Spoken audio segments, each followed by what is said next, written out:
Assalamu alaikum. I am from India. Please, sir, I need the Islamic ruling and advice on this.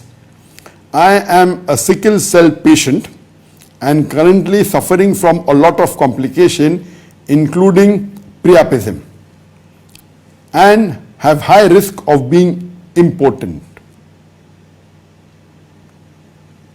Sir, recently I want to marry, but considering my problems, is it advisable to get married, and should I inform my partner about my condition fully and seek a consent, or just ignore getting married because it may cause more harm than good due to my condition? Please, I need your guidance and advice. Thank you. The brother said that he is a patient of sickle cell anemia, and he has got Priapism. What is Priapism?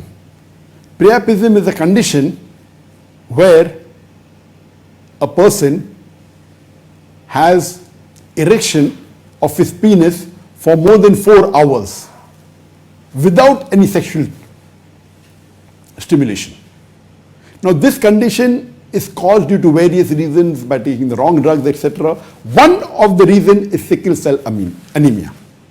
So this brother who asked a question, I have not taken his name, is suffering from sickle cell anemia, and he says that the doctor says that he has got Priapism, so what should he do?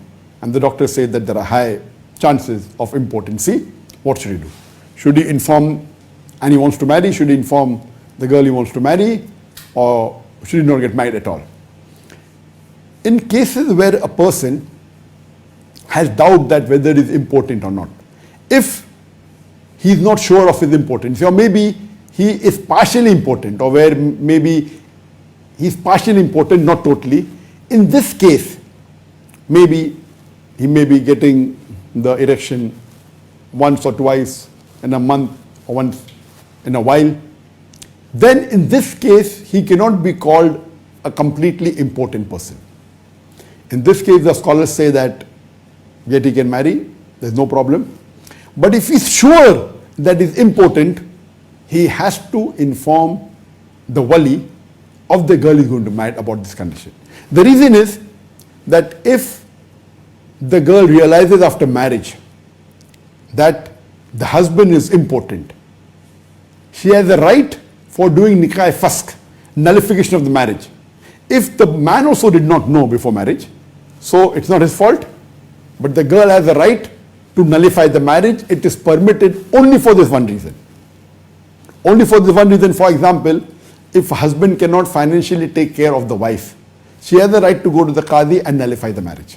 Similarly, if the husband is not able to satisfy her sexually, or if he is impotent, she has the right, according to scholars, she can go and do nikah fask.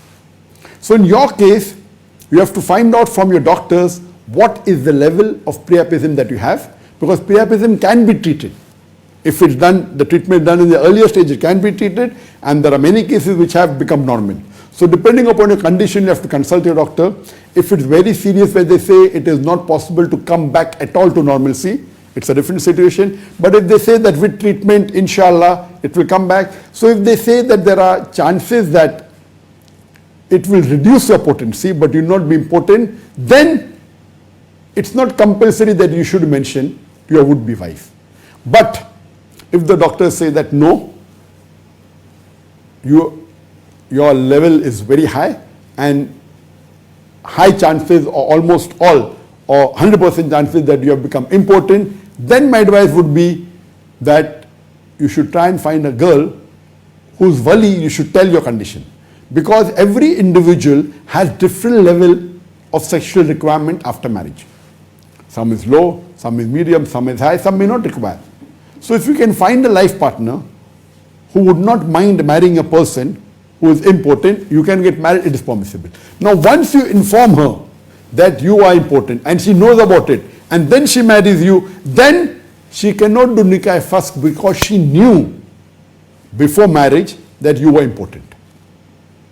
So Islamically, once she knows you are impotent, then she cannot later on do nikah fask.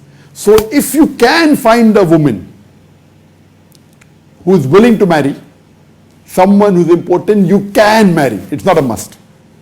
You can also decide that fine, I feel that I don't take the risk, even if she agrees, she may not be happy later on, and I feel I will not get married.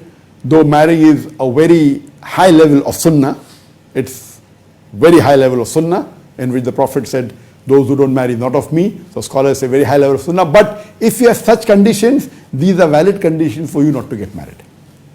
So it's your decision that if you know your level of importance is very high and there are no chances of normalcy, then you can have the choice of not to get married at all, or you can try and find a girl who's willing. But according to scholars, it is important that you should convey your medical problem to the wali of your would-be wife, and your wali should inform the wife and take her consent.